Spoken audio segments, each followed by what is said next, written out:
Jalgaon MIDCतील L सेक्टरमधील cooler निर्मिती करणाऱ्या एका कंपनीला आज दुपारी भीषण आग लागली। शॉर्ट सर्किटमुळे आग लागल्याचा प्राथमिक अंदाज व्यक्त करण्यात येत असून या आगीत लाखो रुपयांचे नुकसान झाल्याची शक्यता आहे।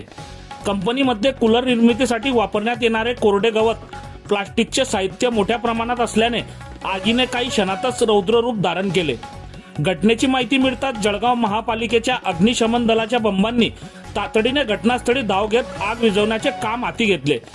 विशेष म्हणजे आग लागलेल्या कंपनीच्या शेजारीच लाकडांची मोठी वखार असल्याने आगीचा भडका तिकडे पसरला असता मोठे नुकसान होण्याची शक्यता होती। मात्र अग्निशमन दलाच्या जवानांनी तत्परता दाखवत सुमारे अर्धा तासाच्या प्रयत्नानंतर आगीवर नियंत्रण मिळवले। या घटनेत कोणतीही जीवितहानी झाल्याची माहिती समोर आलेली नाही।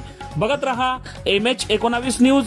मुख्य संपादक श्रीकांत वानखेडे सोबत ब्युरो चीफ जोएब सय्यद, जळगाव जिल्हा, महाराष्ट्र।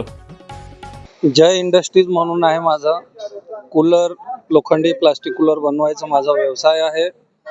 मी वरती बाथरूमला गेलो तेव्हा बघितलं, बाथरूम मधून निघाल्यानंतर इकडे की आगचा लोड दिसत होता, स्पार्किंग होत होता। इथे फटफटफट आवाज येत होता जोरात। शेजारच्या कंपन्यावाल्यांनी आवाज दिला मला, मी नडी घेऊन प्रयत्न केला बुझवायचा, पण आग एवढी जोरात होती आणि त्याचं एवढं हे होता उष्णता त्याची की उतरून खाली येऊन पडत मी बाहेर आलो। बाकीचे लोकही समोरचे कंपनीवाले बाजूवाले उभे होते।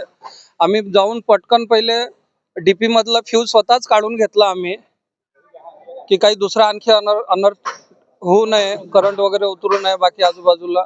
ते काढलं। त्याच्यानंतर थोड्या वेळानंतर जे आहे आम्ही ते गाडी आली फायरची, फायरवाल्यांनाही फोन लावला, बाकीच्या कंपनीवाल्यांनी सर्वांनी, आणि येऊन तेव्हापर्यंत आग एवढी पसरली की ते आमचा जो ऑफिस आहे तिथे मोटरी आणि कूलरचा स्टॉक ठेवलेला आहे तो पूर्ण जळाला। मध्ये जो स्टॉक करतो आम्ही गोडाऊन मध्ये, तो मधलाही साहित्य आपण इथून बघाल तर जळाला। आणि आग हे एवढं जोरात होतं की आमचे सेटर वगैरेही हे सर्व आणि ग्रिल वगैरे सर्व गरम होऊन हे होऊन गेलेले आहेत।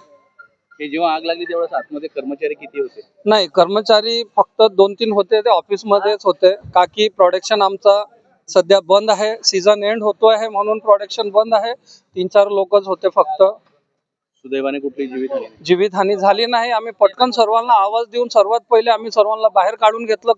कंपनीच्या ऑफिस मधून सर्व बाहेर पडून आले, लाईट वगैरे सर्व आम्ही कट केली। अंदाजे किती नुकसान झालं असेल तुमचं? नुकसानचं तर आता मी काही सांगू शकत नाही परफेक्ट।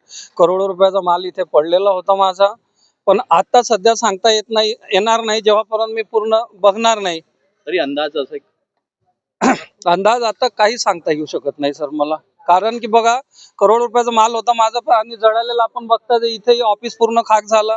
ऑफिसला मटेरियल, मधलाही मटेरियल जळालेलं आहे।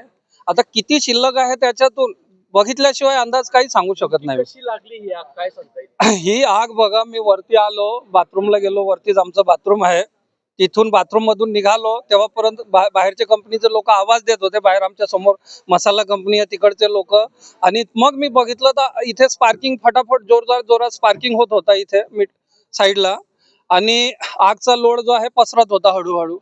मी वरती नळी ठेवलेली, आम्ही बुजवायला प्रयत्न, पण तिथून आम्ही पडत खाली येऊन लाईट वगैरे कट केलं सर्व।